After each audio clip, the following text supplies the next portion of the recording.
Bonjour tout le monde, c'est Maud, je vous retrouve pour une nouvelle vidéo, un nouveau point lecture dans lequel nous allons parler de mes lectures pour le week-end d'Amil. Elles ont été au nombre de 4. Je suis assez fière de moi même si je n'ai pas réussi le challenge. Je vais tout d'abord vous parler de Je t'aime de Barbara Abel paru chez Belfond. Ensuite on parlera de ce petit livre jeunesse Le trésor de l'île sans nom de Gilles Habier paru chez Poulpe Fiction. Ensuite on retournera en fantasy avec La légende des 4, le premier tome Le clan des loups de Cassandra O'Donnell paru chez Flammarion Jeunesse.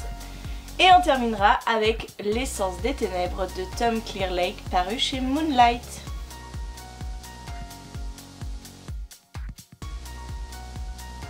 Vous l'avez compris, j'ai fait des lectures diverses et variées durant ce week-end d'Amil, sachant que je triche un petit peu puisque les 3 premiers ont été lus pendant le week-end d'Amil, le dernier a été juste entamé. Et pour tout vous avouer, je l'ai fini seulement hier soir, puisque j'ai passé une semaine dessus, mais une très bonne semaine. On commence avec Je t'aime de Barbara Abel, c'est le 3e livre de cet auteur que je lis. Je remercie la maison d'édition Belfond pour l'envoi de ce livre, ça m'a permis de la découvrir dans autre chose que les 2 livres que j'avais lus, puisque j'avais lu Derrière la haine et Après la fin. Ici, nous sommes dans une histoire de famille recomposée, puisque nous suivons Maud qui s'est séparée de son ancien mari, avec qui elle a eu 2 enfants. Elle vit une très belle histoire d'amour avec Simon, son nouveau compagnon, qui lui a aussi une fille. Et tout ce joli monde vit dans la grande maison de Maud. Et tout se passe plutôt bien, si ce n'est que Alice, la fille de Simon, est infecte avec Maud. Mais bon, voilà, après, tout le monde a ses petits problèmes, c'est très difficile d'accepter une autre personne. Mais malheureusement, un événement va tout changer et va faire de cette famille qui s'en sortait pas trop mal, avec Maud et Simon très amoureux, une famille éclatée, prise de doute, sans cesse en train de se remettre en question, de douter et de trahir. J'ai franchement passé un bon moment avec cette lecture, ça se lit extrêmement bien, extrêmement vite, je ne m'attendais pas à le bouffer comme je l'ai bouffé. Et franchement je vous conseille parce que au final Barbara Abel a dépeint des personnages très vrais, très justes. Je ne me suis attachée à aucun d'eux. Je n'ai pas réussi à avoir un profond attachement à l'un des personnages parce que ils sont tous réels, vraiment. Chacun a ses failles, chacun a ses petites magouilles, chacun essaye de faire au mieux. Et des fois le mieux, et ben c'est pas toujours quelque chose de légal. C'est une histoire, d'après le titre vous le voyez, Je t'aime. C'est une histoire d'amour, mais l'amour qu'on peut avoir pour ses enfants, l'amour, qu'est-ce qu'on ferait pas par amour en fait, tout simplement. Et j'ai trouvé que c'était très bien retranscrit. La fin, la fin, eh bien si vous avez lu Derrière la haine, on est dans une fin un petit peu similaire, que moi personnellement je trouve complètement amorale. Voilà. Mais j'ai l'impression que c'est la touche de Barbara Abel. Et j'avais apprécié ça dans Derrière la haine, j'ai apprécié ça dans Je t'aime ici aussi. Et voilà, je peux vous le conseiller parce qu'on est vraiment dans un thriller psychologique. Il n'y a pas de sang, il n'y a pas tout ça, mais on est vraiment sur la psychologie des personnages. Et qu'est-ce qu'on ferait pas par amour quoi, tout simplement. On passe à quelque chose de plus léger avec Le trésor de l'île sans nom que j'ai reçu de la part des éditions Poulpe Fiction. Et j'adore ce livre. Franchement, je crois que c'est un des meilleurs livres que j'ai lu de cette maison d'édition. Je suis hyper contente de ne pas être passée à côté. Parce que j'aime bien leur saga. J'adore Poule, Renard, Vipère. J'aime beaucoup Orphea Fabula. Mais ce petit livre, qui n'a pas de suite, et ben je peux vous dire que j'ai adoré. J'ai adoré parce que ici on suit les coquins. C'est un groupe d'enfants qui ont été laissés sur cette île sans nom, une île dont les gens ignorent l'existence par leurs parents pirates pour qu'ils aient une vie normale, pour qu'ils soient loin de la piraterie, pour que personne ne puisse les utiliser contre eux.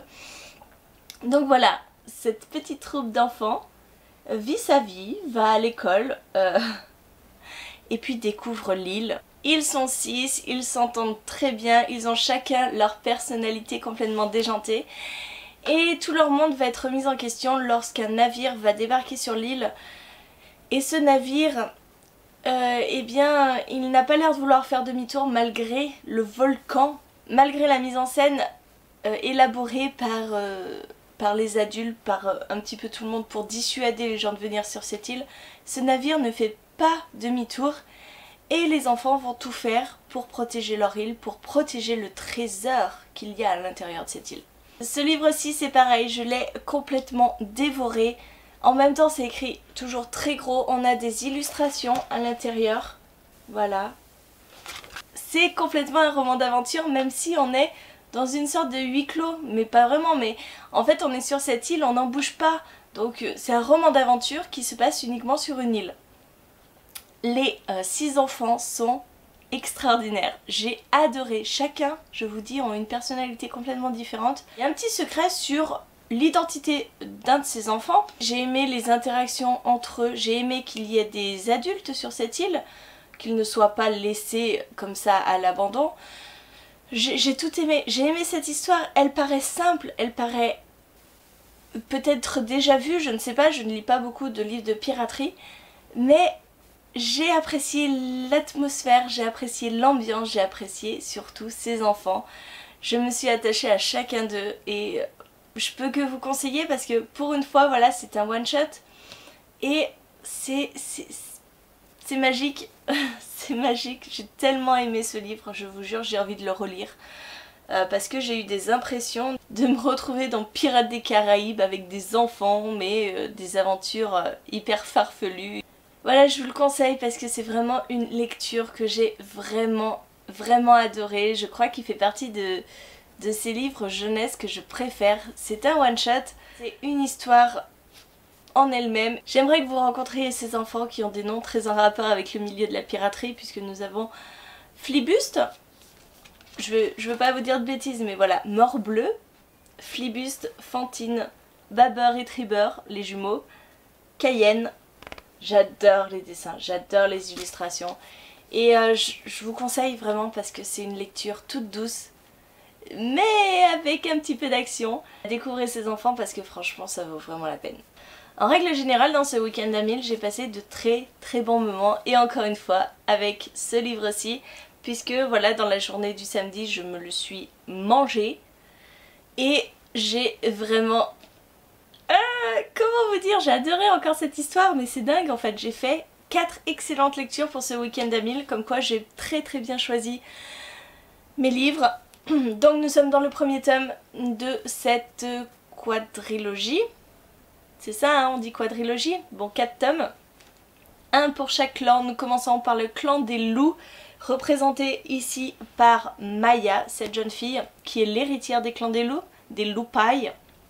Nous découvrons un univers, comment vous dire, de métamorphes, puisque les humains et les métamorphes vivent en communauté. Par exemple là, les 4 héritiers des 4 clans vont à l'école avec des humains. Néanmoins la règle c'est que aucun des métamorphes n'ont vraiment le droit de se parler entre personnes de clans différents. Donc Maya n'est pas censée parler à Bregan, qui est lui l'héritier du clan des Taiyan.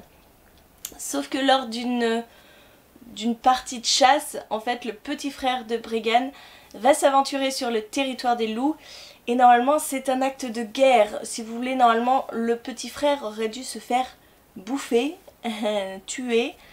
Sauf que Maya va être là, va les laisser partir et il va peut-être se nouer un petit peu entre eux une sorte de complicité à la suite de ça. Parce que Maya a sauvé le petit frère de Bregan.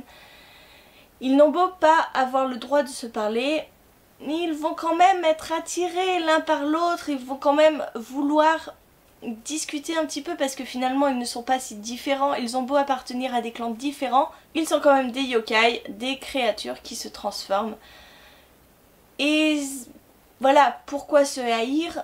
pourquoi faire comme les ancêtres alors qu'ils ont un ennemi en commun, puisque des yokai sont assassinés dans les différents clans et Maya, Bregan et peut-être les autres héritiers vont devoir se mettre en relation pour sauver la paix, puisque la paix est très fragile, et pour éviter une guerre. C'est un univers très fouillé, j'ai trouvé. On est dans un premier tome, donc qui sert un petit peu d'introduction, mais j'ai quand même trouvé qu'il y avait pas mal d'action.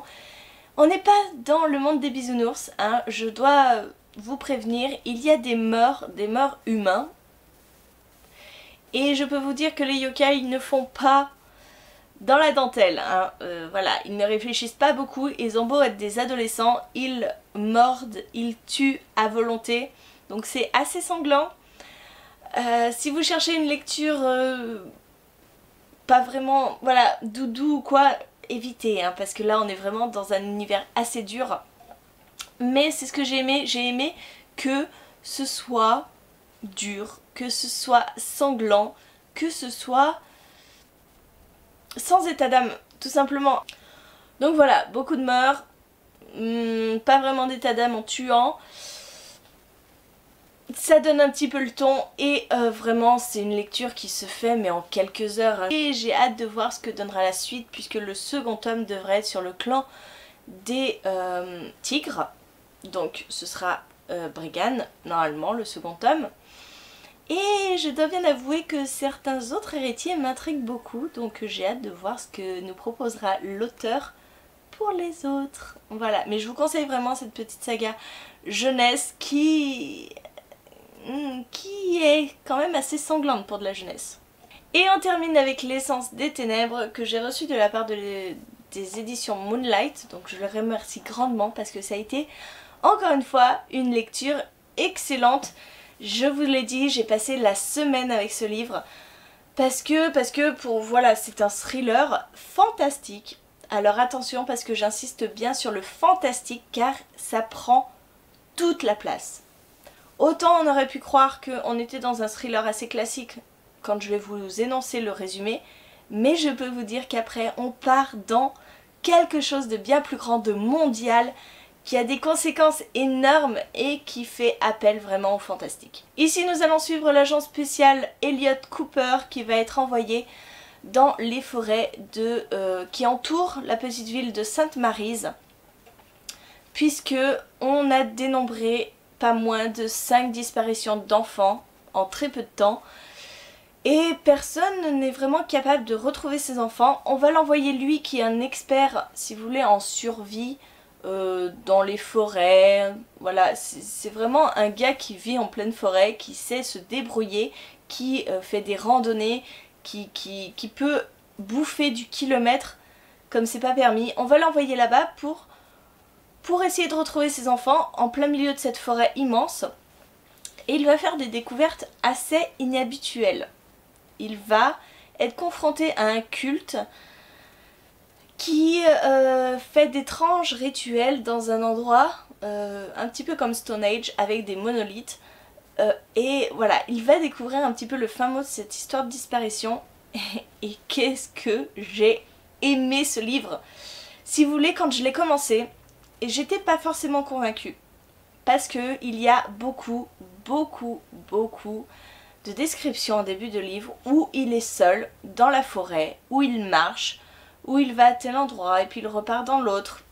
Il n'a pas vraiment d'interaction avec d'autres personnes, donc c'est quelque chose qui est assez lent, qui est très descriptif, qui est pas forcément le truc le plus exaltant qu'on puisse trouver dans un livre, mais après, dès le moment où on assiste à un rituel, où il se passe quelque chose qui va tout changer, j'ai été embarquée et je n'ai plus pu lâcher ce livre jusqu'à la fin, jusqu'à la dernière phrase. Je vous l'ai dit, on est dans du fantastique puisqu'on va parler de sciences occultes, de possession, de cannibalisme, toutes ces choses là, et mon Dieu, ça prend des proportions. Je suis assez frustrée parce que je ne peux pas vous dire de quoi on traite vraiment, je ne peux pas vous parler de ce développement qui m'a tellement plu et qui m'a vraiment tellement surprise. C'est un livre, il est complètement atypique, il mélange tout ce que j'aime, il mélange le thriller, il mélange Il mélange des civilisations disparues. Bref, je vous le conseille vraiment. Après, c'est tout frais, je l'ai fini hier. Je trouve qu'il y a certaines choses qui manquent d'explication. Il y a certaines choses qui auraient pu être plus développées. La fin, je suis pas convaincue. Je suis pas convaincue. Ça se passe extrêmement vite. Je tournais les pages et je me disais mais il me reste que quelques pages là, comment ça va se finir? Comment c'est possible? Cette fin pourrait tout à fait convaincre pas mal de monde. Moi je reste un peu trop sur ma fin. J'ai encore besoin d'explications, je m'imagine tellement de choses, j'ai tellement de questions à poser que je suis pas tout à fait satisfaite de la fin. Voilà, c'est dommage. C'est dommage parce que franchement c'était un quasi sans faute pour ce livre, à part le début qui est très lent. Mais j'ai tellement aimé le développement, j'ai tellement aimé être surprise par ce développement qui est totalement original, qui est génialissime, que voilà, je suis un petit peu déçue par la fin. Mais ouais, je vous invite vraiment à découvrir ce livre parce qu'il vaut vraiment la peine si vous êtes fan d'enquêtes qui vont partir complètement dans autre chose. Franchement, si vous aimez le fantastique, si vous aimez ces livres qui sont les prémices d'une apocalypse, voilà, je ne vous en dirai pas plus parce que je crois que j'en ai déjà trop dit. Foncez. Foncez parce que celui-là, il va vous retourner les tripes. Et puis j'espère que vous serez convaincus et je pense que il faut le découvrir parce qu'il est tellement original que qu'on ne tombe pas très souvent sur des livres comme ça qui vont vous surprendre et qui vont partir dans une thématique tellement éloignée du résumé que je vous ai fait au début que ça vaut vraiment le coup. Voilà, ma vidéo est terminée, je suis désolée, elle est très longue, mais en même temps je vous ai parlé de 4 livres que j'ai énormément aimés. Alors voilà, quand j'aime, généralement, je ne compte pas, je discute, je bavarde, je suis une vraie pipelette, donc je suis désolée. J'espère que vous avez aimé la vidéo, n'hésitez pas à me dire en commentaire si vous avez lu un de ces livres, sachant que ce sont des sorties très récentes, donc je peux comprendre que vous ne les ayez pas encore lus. Moi je me suis jetée dessus dès que je les ai reçus. Alors dites-moi en commentaire si je vous ai donné envie de lire certains de ces livres. Et en attendant, je vous fais des gros bisous, je vous souhaite une très bonne journée, de très bonnes lectures et je vous dis à très bientôt pour une nouvelle vidéo. Et autre petit point, vous retrouverez en barre d'infos mes chroniques écrites, puisque je pense que je développe beaucoup plus structurellement parlant mes avis à l'écrit que à l'oral. À l'oral c'est plus fouillis je pense, donc si vous avez besoin de quelque chose de plus posé, n'hésitez pas à aller voir, les avis sont en barre d'infos.